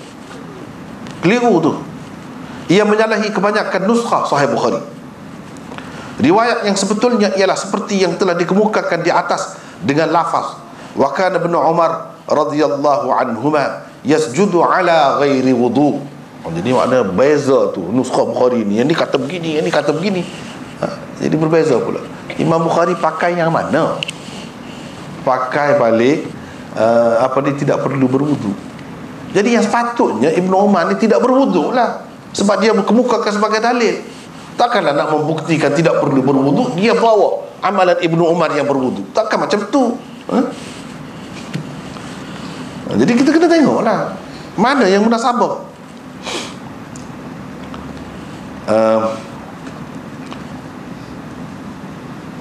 Mungkin penyalin berasa muskil dengan adanya perkataan ghairi di dalam asar itu. Dia menganggapnya salah, lalu dibuangnya perkataan itu, terutamanya kalau dia memang telah terpengaruh dengan asar dhaif yang diriwayatkan oleh Baihaqi tadi. Nah, asar yang dikatakan Hafiz Ibnu Hajar telah diriwayatkan oleh Baihaqi dengan isnad yang sahih itu dihukum Ibnul Qayyim sebagai dhaif pula.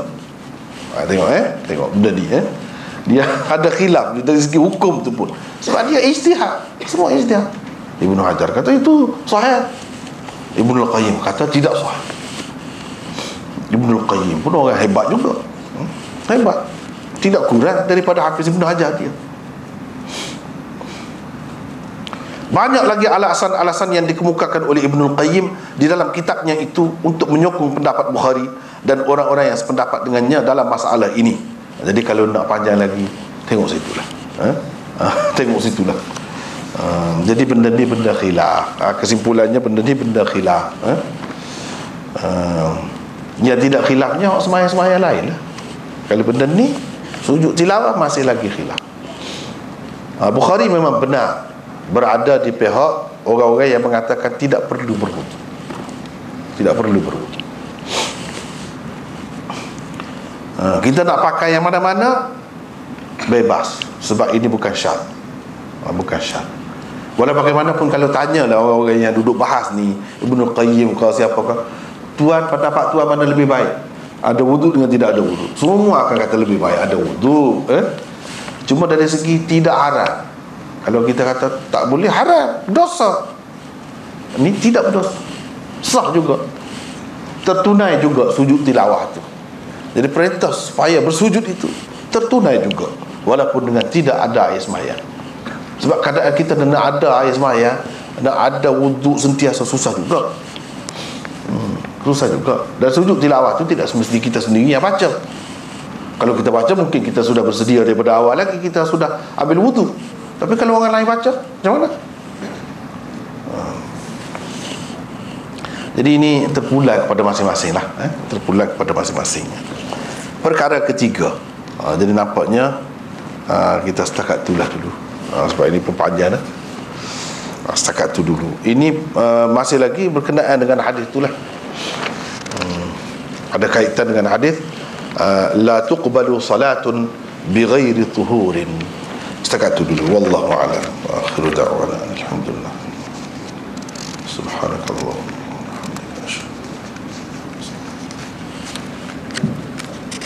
Alhamdulillah buat doa yang telah diberikan oleh Imam Nasir. So dibuka kepada soalan, insyaAllah.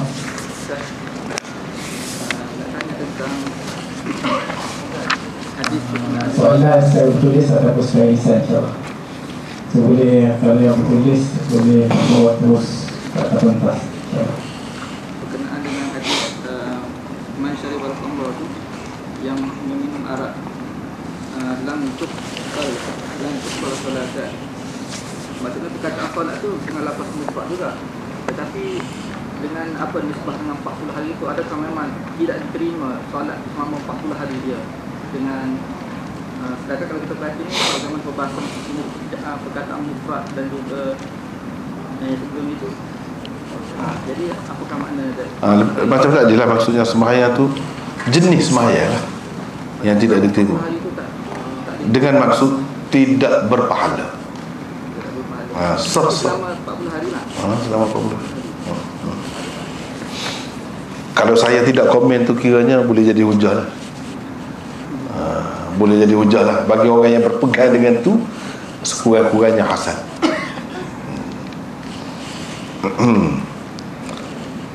Jadi gitulah maksudnya. Solat tu tadi, sebab itu dia kata, apakah dengan makna satu sembahyang? Kalau satu sembahyang 40 hari macam mana? Mestilah jenis sembahyang. Selama 40 hari tidak diterima dengan arti tidak berpahala, bukan tidak sah. Sebab itu kita kena faham, la tuqbalu tu qabul yang mana, terbagi kepada dua tu, itu dulu kena faham. Kadang-kadang orang keliru sebab dia tak jelas itu asas dia tu dulu. Dia minum setiap hari tak? Minum setiap hari macam tu lah. Jadi kalau minum setiap hari 40 hari tu gitu lah.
Ada beberapa soalan, banyak juga soalan ya. Satu, bukankah sutera imam menjadi sutera kepada makmum?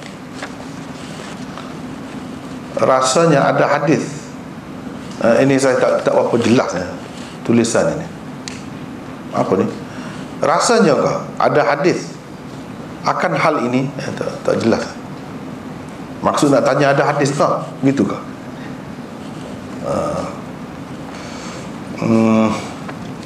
Adalah hadis. Suturatul imam, suturatul liman khalfahu. Kalau nak tanya hadis atau macam mana maksudnya? Itulah hadisnya.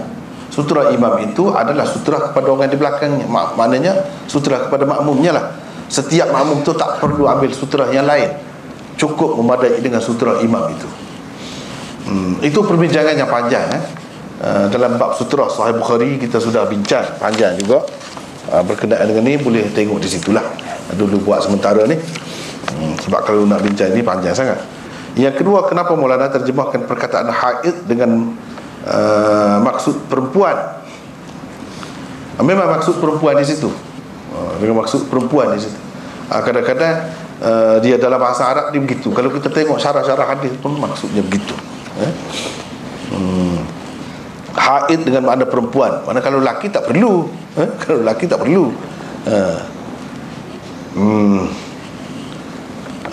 Perempuan yang haid dengan haid di sini maknanya kalau kita pakai umum, perempuan yang belum berhaid pun perempuan lah. Kena diajar begitulah. Kalau kita kata perempuan yang berhaid saja, kalau perempuan yang tidak berhaid tak pakai tudung lah, tak apalah, sah lah. Tak begitu kan. Jadi haid dengan makna perempuan. Sama ada dia mari kotor ke tidak mari kotor ke, tak kira, perempuan. Kalau kita pakai dengan makna haid, dia jadi gitu. Boleh jadi orang akan faham gitu. Silap kalau gitu. Selalulah ini dari segi penggunaan bahasa kita perlu faham benda-benda macam ni. Yang ketiga, ada tak ulama terjemahkan perkataan arba'ina lailah dengan maksud 40 malam? Yang ni solat di waktu pagi petang dikira berpahala? Tak ada. Tak ada begitu. Jadi maksud dia di sini, seperti kita kata 40 hari lah. Saya berada di sana selama 40 hari. Perlukah kita cerita dan 40 malam? Tak perlu dah. Bila kita kata 40 hari itu termasuklah malamnya sekali. Itu dari segi penggunaan bahasanya begitu. Tidak kata ini malam, kalau petangnya macam lain pula. Tidak gitu. Yang ni sepanjang hari itu, apapun yang dinamakan sembahyang, sembahyang fardu ke, sembahyang tahajud ke, sembahyang apa pun, tidak berpahala. Selama 40 hari. Orang Arab dia biasa sebut 40 malam, sebab hari dia bermula dengan malam, dia start dengan malam. Sebab itu dia selalu guna malam. Tapi bukan dia menafikan siang. Hari dia tu dah malam saja, tidak. Kalau kita biar kita guna hari kan. Tapi bukan juga kita menafikan malam dia.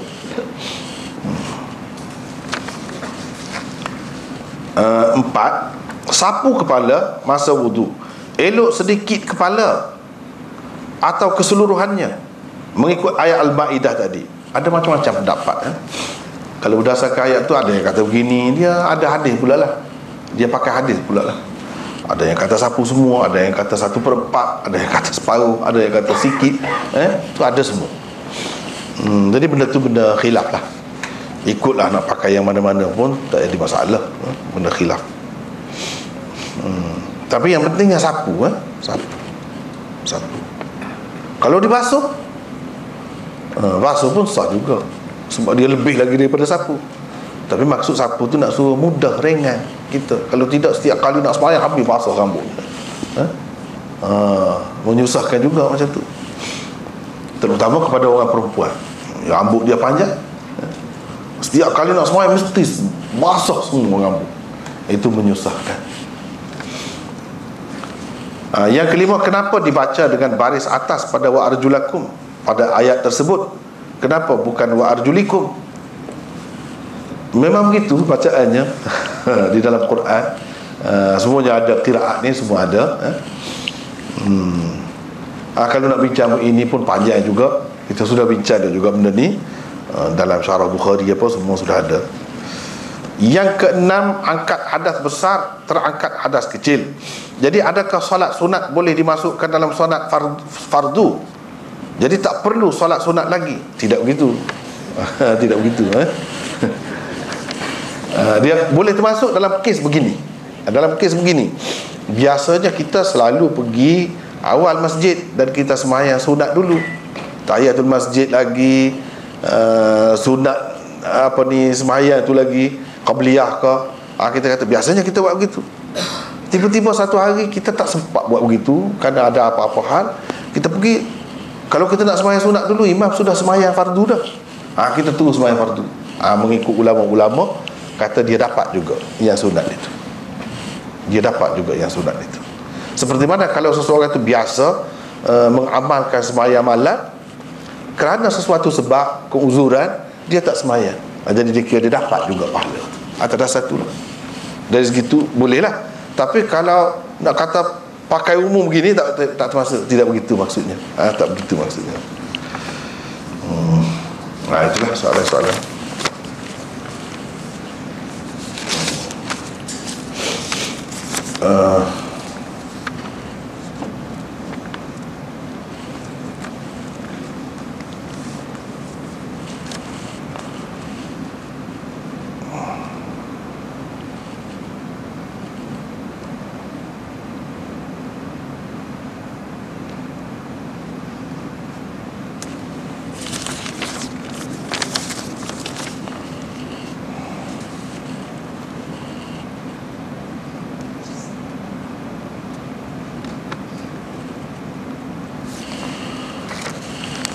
Jadi ada dua soalan di sini. Yang pertama, sujud tilawah.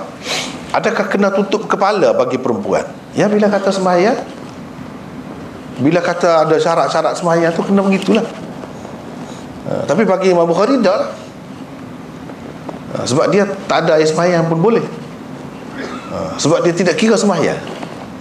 Bila tidak kira sembahyang, tak lah, tak apalah. Walaupun tidak bertudung pun.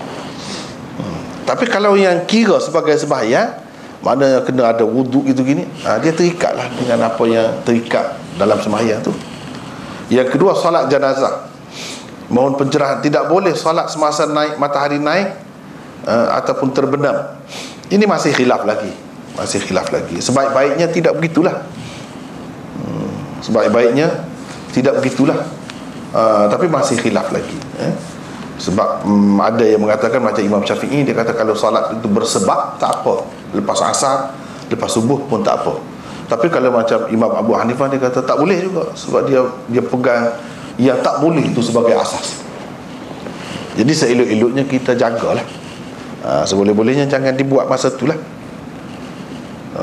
Waktu isyak, waktu maghrib, sebelum maghrib. Jadi maksudnya waktu isyak, boleh ke tidak? Waktu isyak tu tak termasuk dah, boleh lah. Sebelum maghrib, itu selepas asar, masuk dalam selepas asar yang dilarang. Seelok-eloknya jangan kita buat lah, kecuali kalau ada darurat.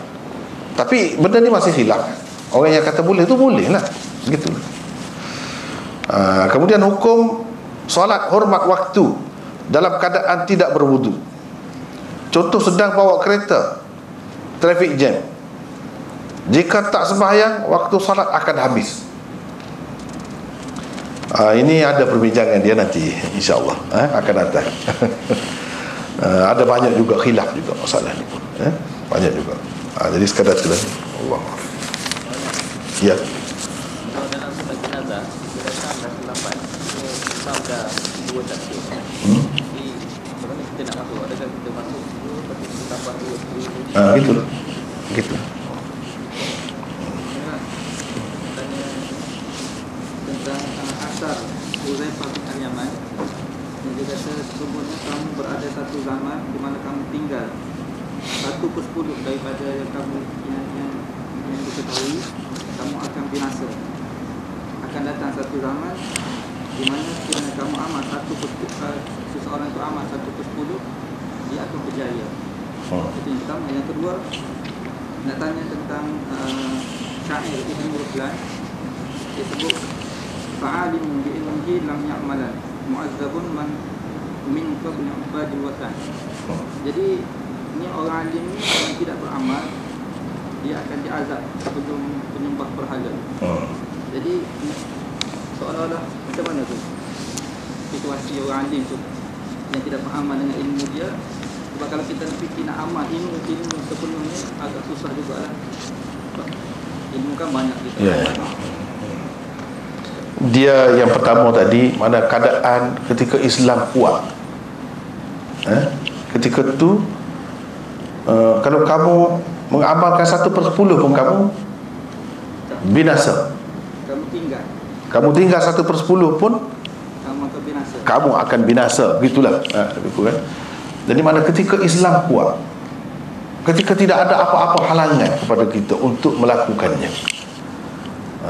Jadi kiraan 1/10 itu macam mana nak? Jadi itu nisbi saja, bukan maksudnya betul-betul gitu kan. Mana ada ketikanya dalam keadaan umat Islam ni sukar susah, kalau dia buat 1 pun berjaya dah, beruntung dah. 1/10 itu nisbah saja, bukanlah sebenar-benarnya dimaksudkan. Mana dalam keadaan susah. Jadi ini sebagai satu penghibur lah kepada umat kemudian. Jadi kalau dia buat banyak, mana lagi lah pahala dia tu banyak. Tidak kata orang kemudian ni hanya dapat yang ujung-ujung saja, yang lebih-lebih. Tidak. Ada kalanya dalam keadaan susah, dalam keadaan tak ada sokongan sekeliling, kita tetap buat juga, kita dapat kelebihan. Itu maksudnya. Jadi ulama, contohnya dalam Jumaat Tabligh, saya pernah tanya lah. Jadi dia membawa asal ini untuk dijadikan macam jauh keluar 3 hari itu. Jadi nisbah kepada 1/10 daripada 30 hari. Kalau yang 40 hari, yang dalam setahun 360 hari, maksudnya 36 hari, dia cukupkan 40 hari. Jadi adakah itu dikira dalil dalam Jumaat Tabligh? Tak boleh buat begitu. Itu pendapat dia. Ijtihad dia lah. Pendapat dia. Yang kedua, fa'alimun bi'ilmihi lam ya'malan, itu maksudnya yang amal tu yang wajib atas dia lah, bukan yang sunat-sunat yang biasa-biasa, bukan gitu maksudnya. Kerana dia tidak beramal dengan ilmu dia tu sampai orang sesat, orang kafir tu tidak masuk Islam, katakanlah. Itu yang macam tu maksudnya. Bukan orang alim yang tidak buat benda sunat misalnya akan diseksa sebelum daripada penyembah berhala. Tidak gitu maksud dia. Tidak begitu. Jadi maksud dia ni orang alim yang tidak menyampaikan ilmu dia dan tidak mengamalkan ilmu dia yang wajib atas dia. Yang wajib atas dia. Ya macam tu. Kemudian benda tu berkait dengan benda yang asas lah. Yang asas, bukan benda-benda kecil-kecil, benda khilaf. Misalnya kita tak cerita Imam Bukhari kata sujud tilawah tu tak perlu wudu. Tak ada, kena mengena dengan tadi sampai kena seksa lebih dahulu daripada kafir penyembah berhala. Tak ada kena tu. Ini yang wajib, yang mesti, sampai orang sesat dengan sebab dia tak cerita. Baru tu masuk. Itu maksudnya. Mazhab Hanafi yang rambut boleh nampak sedikit. Jadi kita masuk di luar solat. Macam mana? Ya, mazhab Hanafi kalau solat rambut keluar sikit dimaafkan kan? Kalau di luar solat bagaimana? Lain. Di luar solat tak boleh. Kena tutup sepenuhnya.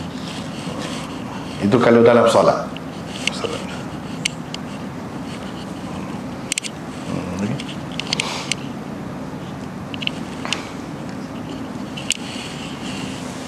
So, masalah lagi soalan?